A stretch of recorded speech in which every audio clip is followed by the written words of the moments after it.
And so, as you look at Jesus and Paul, what they do is they plant the gospel, and behold, whenever you plant the gospel seed, something happens. In first letter of Peter, we talk about the seed of the word of God, which is sperma, which give actually life, and it brings life. When you sow the gospel, then there's the creation of a community, which is one uniformity, not but diversity in community, and it's actually a replication of the Godhead. And so the church is called to be one, united in diversity, in community, not uniformity, but unity in diversity, in community. And that's what happened when you plant the gospel seed. Now, in the 2nd century, we start seeing the expression God, the church planter, in the writing of Irenaeus of Lyon in France. He says, for instance, the church is planted like the Garden of Eden in this world. The church is planted like the Garden of Eden in this world. And so for the patristic tradition, God is the church planter. God is planting his church. And that expression, God, the church planter, holds all the way through basically the Reformation. And after the 16th century, that's where we start encountering expression of man actually planting the church. And so I'm just saying that this is actually something very new in terms of church history. And it's been accelerated in the terminology, especially in the 19th and 20th century. Basically, what I'm trying to say is that the planting of the seed or the planting of the church was seen as a missio Dei, an act of God, through the Spirit and the Word up until the late Middle Age. And then when comes the Reformation, and especially the modern mission agency, then we move into something that the church is doing. The church is planting churches, and the way they do that is by sending people who are qualified to do that. Okay? Now, I want to explore a little bit more about what has been happening from 17th, 18th century all the way to 20th century, especially as we continue to see this expression of man being the one planting the church. It really starts already in the 17th century in the writings of Virtus. And for him, there are 3 goals of missions: conversion of peoples, namely pagans and Jews and Muslim, heretics and schismatics; then the planting, the gathering, and the constitution of a church. And this serves as glorification and demonstration of the divine grace. And so with him, we see a 3-stage model of planting the church: evangelism, converting people, planting the seed of the gospel, then gathering them, meaning that we need to make a people out of this sum of individuals who came to Christ. It's a bit like Mount Sinai, when you have 3.5 million brick makers who come out of Egypt, and then they gather around Mount Sinai, and then God gives them the law. And it says, you are no longer 3.5 million makers of bricks. Now you are a people, you are my people. And that's the gathering aspect, is that, you make a people out of a sum of individualities. And then once you have gathered the people and you have branded, quote unquote, those people, then you have then planted the church. And we must remember that back in the 17th century, the gathering stage was especially significant because Anglicans would gather the church in a very specific way, and the Methodists would gather also the church in a very specific way. So in the gathering stage, there was also the branding stage of the denomination that was planting the church. And when I talk about planting and gathering, it's about the building, it's about the liturgy, it's about the hymn book, it's about the dresses the priest is wearing and all that thing. And we consider that once we have branded the people who gather and they look like a church, then it is actually planted. You see what I'm saying? Okay. Now we're moving into the early 20th century with Ron Allen and his famous quote that is saying, the mission is actually another way to do colonization. We have to end that thing. The gathering, the branding is actually absurd. And he looks at the way mission agencies have been planting churches, and especially in Asia, and they say, why is it that we reproduce structures and policies and governance that are proper to the West in Asia? It doesn't really make sense. The gathering is actually another way to keep people under a certain dependency of a mother church, which is actually the sending mission agency and which happens to be in the West. And so he's promoting the idea that we need to stop that, and we need to embrace more national expression, autonomous expression, than the whole idea of the self-theologizing of the church, and the self-leadership of the church, and the self-reproducing of the church needs to happen. And the gathering is actually what hampers this idea of self-reproduction, because there's too much dependency on the labeling and the branding from the mother church. And so he's folding the three-stage model into two-stage model: evangelism and then planting of a community and a gathering. And we kind of understand where he's coming from, and it's been a helpful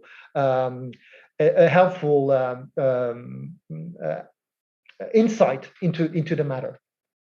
Now we move to the second part of the 20th century, and I'm going really fast here, okay? With Donald McGavran and the church growth theory. And here the idea is that we can actually invest all our energy into the numerical growth of the church by really studying how societies function and how social groups function. And with the homogeneous principle, we understand that the gospel travels very quickly through homogeneous groups of people. And therefore, if we bring those people in a place, then we can actually collapse the first stage and the third stage, and we can accelerate the whole movement. And basically, that's where we get the idea that if you bring the right people and you study them and you do a church for them, at that point, this is the single most effective evangelistic methodology under heaven, because they are there, and then you can plant the church directly. Okay. Now, of course, I'm going a little bit fast here. We can go back to the questions, but if you wanted to know who said that, it was Peter Wagner. And if you found it, you might actually want an iPad version 1. You might. It's not probable, but you might. What this shows you is that we are running into a problem. And that's just because we're the product of our history. I would venture to say, by collapsing the evangelism stage within the planting stage, especially with the church growth movement, we run the risk of forgetting the important role of evangelism, which is gospel sowing. And that's the primary means to multiply churches. So church planters, and this is my call, are called to do the work of an evangelist, like Philip did when he planted his church in Caesarea. And if the church planters are not carrying the work of the evangelist, and they're not leading the way in evangelism, then who will? I remember a friend of mine was running a church planting camps in Canada. And one day he said, I've been researching church planting characteristics for many years, and I found the 7 characteristics of a church planter. And so I looked at the list. And I said, what do you think? I said, I like it. I just think that you're missing one component. And he said, what is it? I know I've done many years of study. The 7 key components of what a church planter should be are there. And he said, I think you're missing one. I said, what about the capacity for him to lead people to Christ? And he looked at me and said, that's why it's not working. And it was a really candid reaction. And he's been in church planting training for many years. And that was out of all the quality, there was no quality, no competence on how to lead people to Christ. And that concerns me. There's an article that was published in Christianity Today called How Evangelistically Effective is Church Planting? And Jeff Christopherson says this: to increase the priority of evangelism in the life of the church, consider building planting teams around those with evangelistic passion and proven fruit through their gospel witness. Elevate these voices so that they can normalize evangelism and press planting teams into the places that worship services are unlikely to go. And so in this article, he makes the case that if you plant the church and you're starting from the place that the worship service will be the place where you'll do evangelism, most probably you will not grow by conversion, but you will grow by attendance.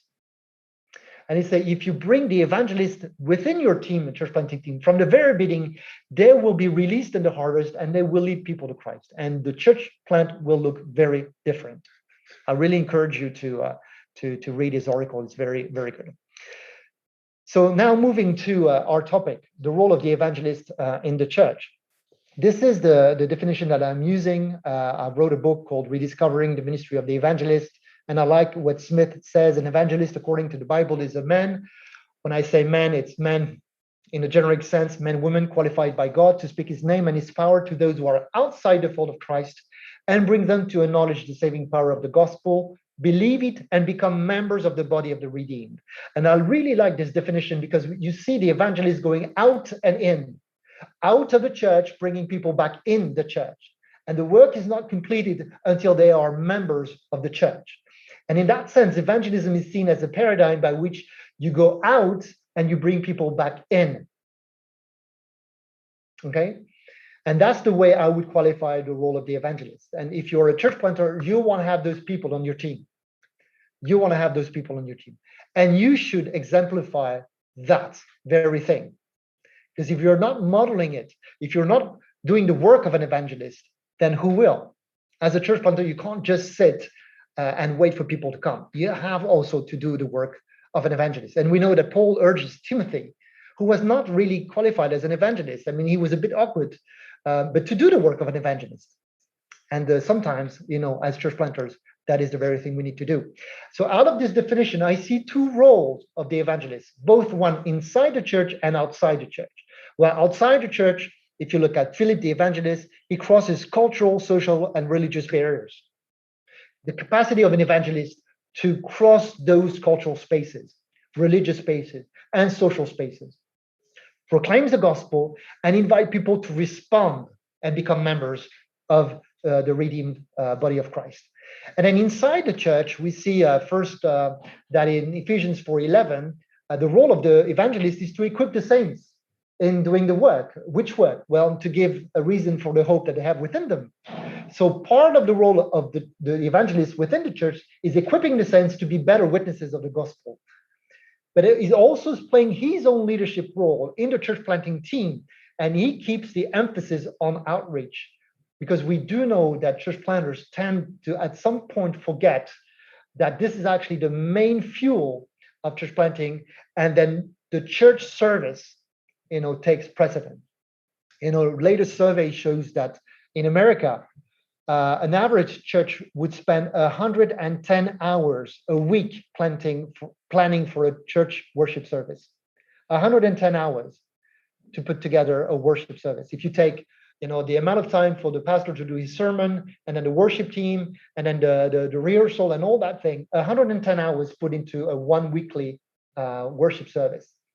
If this is all you have to bring people to Christ, probably you won't grow by conversion, most probably. Now, how do we multiply evangelists in church planting? I think you have different ways. This is what we call the evangelist pyramid, and you will see that, of course, you have the mass evangelist at the top, the Billy Graham, we just lost Luis Palau, Rainer Bonke. Then you have the credential evangelists. Those are officially recognized by our denomination as evangelists, or they've been trained as an evangelist. Often those two here, they operate within evangelistic agencies, mission agencies. And then you move into the local church. And in the local church, you have local evangelists. Often they will not call themselves evangelists because, they say, oh, I'm not Luis Palau, I'm not Billy Graham. But they still carry on the work of an evangelist. And so we believe that the way to actually maximize the evangelistic impact is for the credential and mass evangelists to really release empowerment training to local evangelists in the church so that they can in turn train local witnesses. That means everyone to share their faith. And if on the church planting team, you bring those credential evangelists with you, As people come to Christ and we disciple them and we recognize the gifts of the Spirit and we see, oh, this one has a calling to be an evangelist, then this person will train that local evangelist to be an evangelist both outside the church and inside the church.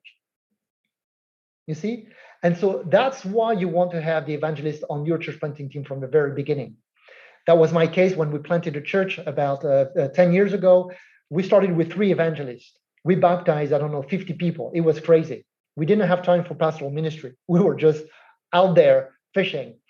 But whenever we saw out of the people we were leading to Christ and discipling that some were also called to be evangelists within the harvest, then we were very quick to come alongside them and then release them again in the harvest. And so after 2 years, I was able to phase out the evangelists who were on the church planting team, and they went on to other assignments. And it's the local evangelists to continue to do the work within the church plant. And so I think if you get there, I think there are means for you to really grow by conversion. And I'll finish just with this quote from Island Hirsch. When the evangelistic function is in sync with other ministries, it results in the expansion of the faith through a response to God's personal call and organic numerical growth of the people of God. So in a sense, Peter Wagner was right. Church planting, when it is actually done with evangelists, is actually the best strategy on the earth. But you need to have the evangelist. Thank you. Thank you, Raphael. And I know when you are bringing in something is historically, is biblical, is well thought through, and it's a massive knowledge behind. And we feel it when you teach, because you really give some to the point of what you see and what you have read and your understanding. Thank you very much, Raphael. There is a question coming in. We often say we need to belong before we believe. How does that function to a more radical evangelistic approach in European context? There is like a saying, belonging for believing, and this is important. So how do you fit that?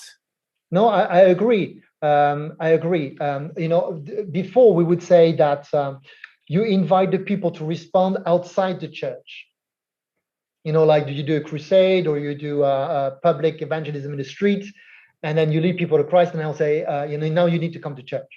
What we're saying is that the proclamation of the gospel started happening outside the church, and then very quickly people want to actually join the church and see what it is. And so indeed, the Sunday morning service plays a role as a place where you can continue to proclaim the gospel.